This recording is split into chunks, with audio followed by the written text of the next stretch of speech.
Assalamualaikum warahmatullahi wabarakatuh. Selamat siang Bapak dan Ibu dosen sekalian. Kami dari kelompok 3 akan mempresentasikan hasil analisis untuk mata kuliah Statistika Ekonomi dan Bisnis. Untuk topik yang akan kami bahas adalah uji beda dua sampel berpasangan dengan judul Analisis Perbedaan Hasil Belajar Matematika Siswa Sebelum dan Sesudah Penerapan Metode Pembelajaran Diskusi Kelompok. Kelompok anggota kami sendiri terdiri dari saya sendiri yaitu Sabrina Azara dengan NIM 170625071 dengan rekan anggota saya. Perkenalkan, saya Najwa Khairunisa dengan NIM 17009625053. Perkenalkan, saya Naura Sania Rahmawati dengan NIM 17096250552. Perkenalkan, nama saya Siti Komaria dengan NIM 17009625010. Baik, yang pertama itu deskripsi kasus. Kasus yang kami analisis membahas hasil belajar matematika siswa sebelum dan juga sesudah diterapkannya metode pembelajaran diskusi kelompok. Dalam penelitian ini, setiap siswa ini memiliki 2 kali pengukuran. Pengukuran yang pertama dilakukan sebelum metode diskusi kelompok diterapkan melalui pretest. Sedangkan pengukuran kedua dilakukan setelah metode tersebut diterapkan melalui post-test.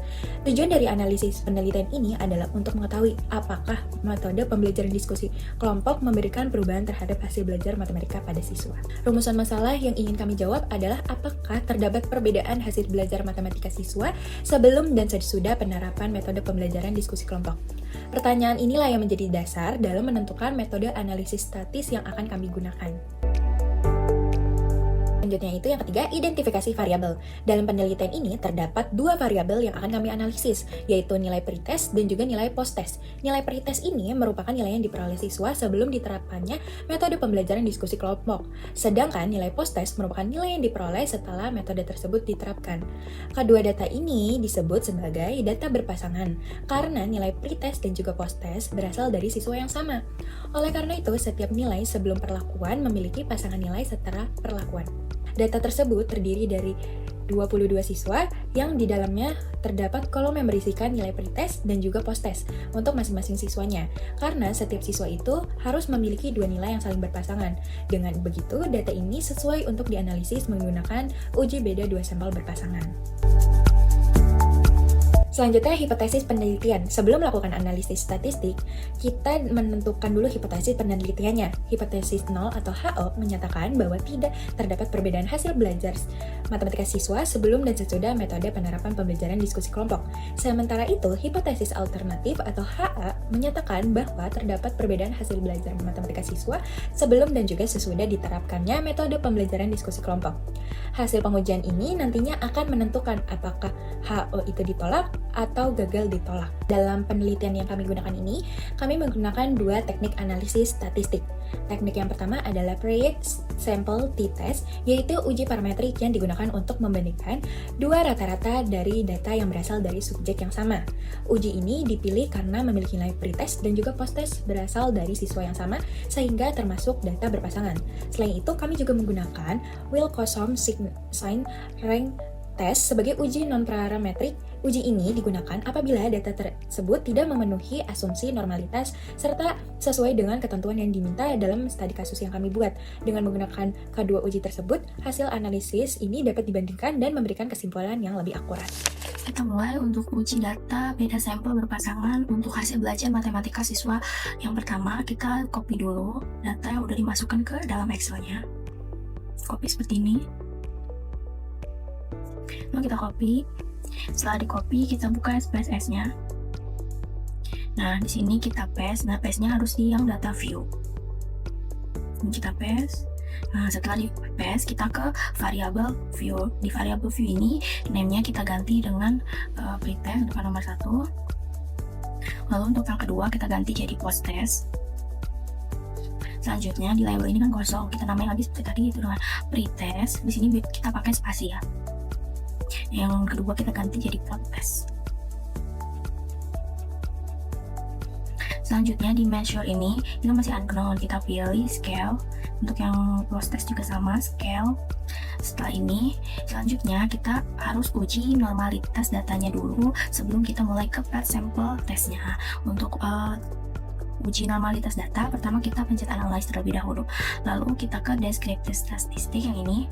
Lalu di sini kita pilih explore. Nah ini Nah, udah di sini kita pindahkan pretestnya ke dependent list.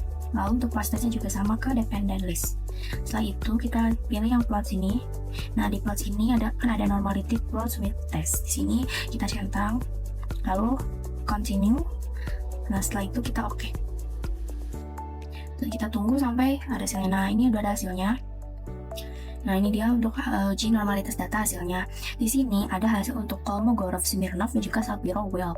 Karena sampel untuk data yang digunakan itu sampelnya kurang dari 50, maka kita lihatnya yang di Sapiro-Wheel. Di Sapiro-Wheel ini hasil signifikansi untuk pretestnya adalah 0,189. Sedangkan untuk posttestnya hasil signifikansinya yaitu 0,290. Nah, hasil signifikansi untuk pretest dan posttest ini tuh keduanya hasilnya lebih besar dari 0,05, yang berarti kedua data pretest dan posttest ini tuh berdistribusi secara normal sehingga bisa kita lanjutkan ke paired sample testnya atau uji beda sampel pasangannya. Ya, selanjutnya kita ke sini lagi, tinggal data view. Lalu kita pilih analyze. Ini kita akan paired sample testnya ya, uji paired sample test. Jadi kita pilih compare means. Nah, di compare means ini pilih yang paired sample di test. Nah, di sini untuk pretest kita pindahkan ke yang variabel 1, sedangkan posttest ke yang variabel 2. Setelah dipindahkan kita klik OK. Nah, berikut ini adalah hasil dari pair sample t-testnya. Bisa kita lihat terlebih dahulu kepada pair sample statistiknya, di mana tabel pertama ini memberikan gambaran deskriptif nilai sebelum dan setelah pembelajaran. Di mana jumlah data pada kedua masing-masing ini sebanyak 22 siswa. Rata-rata nilai sebelum pembelajaran itu adalah 68,22, sedangkan rata-rata nilai setelah pembelajaran itu jadi 85,54. Jika kedua rata-rata tersebut dibandingkan, maka nilai setelah pembelajaran itu lebih tinggi sekitar 17,32 poin. Jadi secara deskriptif, sudah terlihat nih adanya peningkatan hasil belajar setelah metode pembelajaran yang diterapkan. Kemudian kita berpindah kepada standar defisiasinya, di mana standar deviasi ini nilai sebelum pembelajaran adalah 6,101 dan sedangkan setelah pembelajaran itu sebesar 3,763. Nah, standar defisiasi ini yang lebih kecil pada nilai setelah pembelajaran itu menunjukkan bahwa nilai siswa setelah pembelajaran lebih terkumpul atau lebih dekat dengan rata-ratanya. Namun tabel ini itu baru memberikan yang namanya gambaran deskriptifnya saja dan belum bisa kita gunakan untuk menyimpulkan apakah perbedaannya ini signifikan. Kemudian kita berpindah pada pair sample correlation, di mana tabel correlation ini menunjukkan kolerasi antara nilai sebelum dan setelah pembelajaran. Nah, nilai kolerasinya itu sebesar negatif 0,234, dengan signifikansi yaitu 0,295. Nah, nilai tersebut menunjukkan hubungan yang lemah dan tidak signifikan antara nilai sebelum dan setelah pembelajaran, karena nilai signifikansinya itu lebih besar dari 0,05.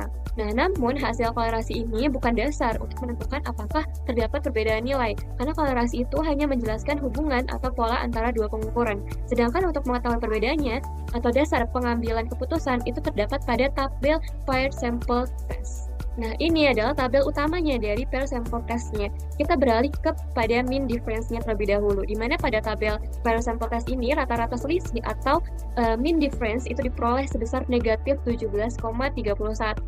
Nah, nilai tersebut itu negatif karena pasangan variabel dimasukkan dengan urutan nilai sebelum pembelajaran dikurangi dengan nilai setelah pembelajaran.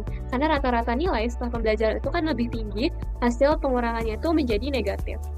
Jadi tanda negatif ini bukan berarti hasil belajarnya ini mengalami penurunan, tapi tanda tersebut justru muncul karena rata-rata post-test itu lebih tinggi sekitar 17,32 poin daripada pre-testnya.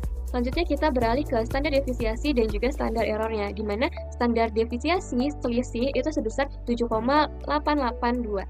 Ini menunjukkan bahwa besarnya perubahan nilai setiap siswa itu tidak seluruhnya sama, di mana ada siswa yang peningkatannya itu lebih besar dan ada yang peningkatannya itu lebih kecil. Sementara itu, standar error mean sebesar 1,680, di mana menunjukkan tingkat ketelitian rata-rata selisih yang diperoleh dari sampel. Nah, nilai inilah yang digunakan dalam perhitungan statistik T. Jadi secara sederhana, nilai T itu diperoleh dengan membandingkan rata-rata selisih dengan kesalahan standarnya. Kita berlanjut ke confidence intervalnya, di mana pada tingkat kepercayaan 95% tadi, selisih rata-rata berada pada rentang negatif 20,81, di mana sampai negatif 13,83. Nah, seluruh rentang tersebut berada di bawah angka 0 dan tidak melewati 0. Jika memang tidak terdapat perbedaan antara nilai sebelum dan setelah pembelajaran, maka nilai 0 seharusnya itu masih mungkin berada dalam rentang tersebut. Karena angka 0 itu tidak termasuk dalam interval kepercayaan. Hasil ini mendukung bahwa perbedaan rata-rata yang ditemukan itu benar-benar signifikan. Kemudian kita beralih pada nilai T dan juga DF-nya, di mana nilai T yang diperoleh itu sebesar negatif 10,305. Di mana besarnya nilai T itu menunjukkan bahwa rata-rata selisih sebesar 17,32 poin tadi itu cukup jauh dari kondisi tidak ada perbedaan setelah dibandingkan dengan variasi atau kesalahan datanya. Dan tanda negatif itu kembali muncul karena urutan perhitungannya adalah nilai sebelum dikurangi nilai setelah pembelajaran. Di mana untuk menentukan signifikan atau tidak, yang diperhatikan adalah besarnya nilai T dan juga nilai signifikasinya, bukan sekedar tanda negatifnya saja. Kemudian untuk DF-nya ataupun degree of freedom ataupun derajat kebebasan itu sebesar 21, di mana hal ini diperoleh dari jumlah pasangan data itu dikurangi 1, yaitu 22 siswa dikurangi 1. Nah, kemudian untuk nilai signifikansi dua arah pada output SPSS ini tercatat sebesar 0,00, di mana nilai tersebut tidak berarti peluangnya itu benar-benar 0, tetapi dibaca sebagai P kurang dari 0,001. Artinya, apabila sebenarnya tidak terdapat perbedaan antara nilai sebelum dan setelah pembelajaran, kemungkinan memperoleh hasil perbedaan sebesar ini secara kebetulan kurang dari 0,1%. Karena nilai signifikansi kurang dari taraf signifikasi 0,05, maka H0 ditolak dan HA diterima. Dengan demikian, terdapat perbedaan yang signifikan antara hasil belajar matematika siswa sebelum dan setelah penerapan metode pembelajaran diskusi kelompok. Selanjutnya, hasil ini akan dibandingkan lagi dengan Wilson-Sydney Rank Test sebagai uji non-parametrik untuk data berpasangan. Di sini saya akan bergantian akan melakukan sebuah uji Wilson test menggunakan SPSS. Setelah dimasukkannya data dari Excel dipindahkan ke SPSS dan diatur bagian variable view-nya. Di sini kita akan mulai menguji. Yang pertama kita klik analyze. Kemudian kita mencari bagian non-parametric test di sini. Kemudian kita pilih bagian bawah, paling bawah, yaitu legacy dialogs. Kemudian kita pilih bagian to relate sample. Dan kalau sudah kita klik. Nah, di sini akan muncul kotak seperti ini. Yang pertama, kita akan pindahkan bagian pretest ke variabel pertama menggunakan arah panah ini. Kita klik ini, pretest, kemudian klik arah panah, kemudian klik post test untuk dipindahkan di variabel 2. Nah, kalau sudah, pastikan bagian tes tipe ini kita pilih box Wilson ya, karena kita akan menguji Wilson text tersebut. Kalau sudah semuanya diatur, kita klik OK. Nah, di sini akan muncul bagian output SPSS dari hasil uji Wilson test tersebut. Di sini ada dua output teman-teman, yaitu yang pertama ada output ranks dan kedua ada tes statistik. Nah, di sini saya akan melakukan sebuah interpretasi dari hasil output yang telah ada ini. Yang pertama, di bagian output ranks. Di sini ada negative ranks, positive ranks, ties, dan juga total. Baik, yang pertama-tama, di sini ada negative ranks, yang dimana artinya adalah adanya sebuah penurunan nilai yang dialami oleh siswa dari hasil pretest kepada post-test. Atau bisa diartikan lebih jelasnya lagi adalah post-test tersebut itu lebih kecil dari pretest. Dari keterangan di sini juga jelas post-test lebih kecil dari pretest. Nah, kemudian di sini di bagian N atau bagian responden itu hasilnya itu 0 teman-teman, yang berarti tidak ada satupun responden atau siswa yang mengalami penurunan nilai gitu. Kemudian yang kedua ada positive ranks, yang artinya berkebalikan dari negative ranks, yaitu adanya sebuah kenaikan nilai dari pretest kepada post-test gitu.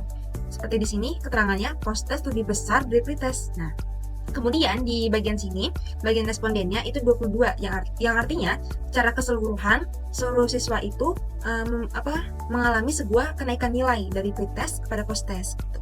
Kemudian ties-nya itu artinya adanya sebuah persamaan nilai antara pretest dan post-test. Seperti di keterangan ini, post-test sama dengan pretest, yang artinya adanya persamaan nilai teman-teman. Tapi di hasil ini itu 0, yang berarti tidak ada satupun siswa yang nilainya itu sama antara pretest dan post-test. Nah, kemudian totalnya di sini 22 teman-teman, yang artinya secara keseluruhan para siswa tersebut mengalami kenaikan nilai dari pretest kepada post-test.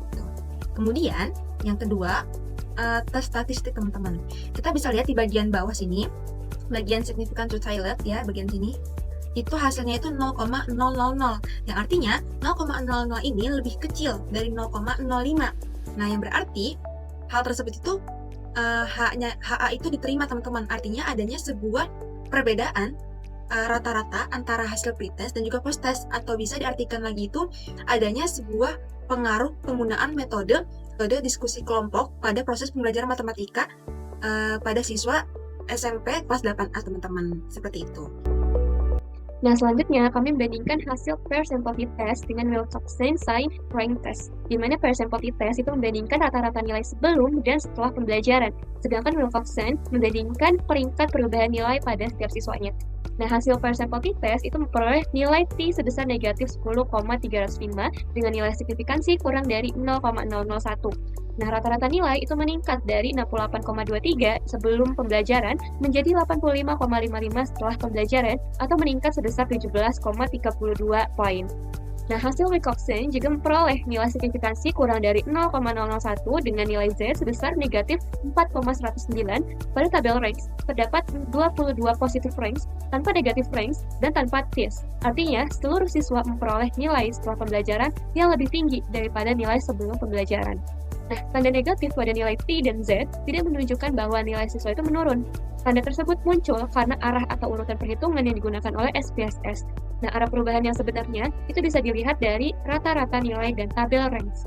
Karena kedua pengujian memperoleh nilai signifikansi kurang dari 0,05, maka keduanya menghasilkan keputusan yang sama, yaitu H0 ditolak dan HA diterima. Dengan demikian, terdapat perbedaan yang signifikan antara hasil belajar sebelum dan setelah pembelajaran. Dengan nilai setelah pembelajaran yang lebih tinggi, hasil kedua uji ini konsisten dan saling menguatkan. Berdasarkan hasil analisis dari uji paired sample t-test dan juga Wilcoxon test, diperoleh hasil nilai signifikansi yaitu berupa 0,000, yang artinya lebih kecil dari 0,05 teman-teman. Hal ini menunjukkan bahwasannya HA diterima, yang artinya adanya sebuah perbedaan rata-rata secara signifikansi antara nilai pre-test dan juga post-test. Selain itu, rata-rata nilai peserta didik juga mengalami peningkatan dari 68,23 menjadi 85,55. Dan secara keseluruhan, peserta didik itu mengalami peningkatan nilai karena telah diperlakukannya sebuah metode diskusi kelompok. Sehingga dapat disimpulkan nih teman-teman, media pembelajaran yang telah digunakan oleh guru kepada peserta didik terbukti efektif karena dapat meningkatkan proses pembelajaran peserta didik.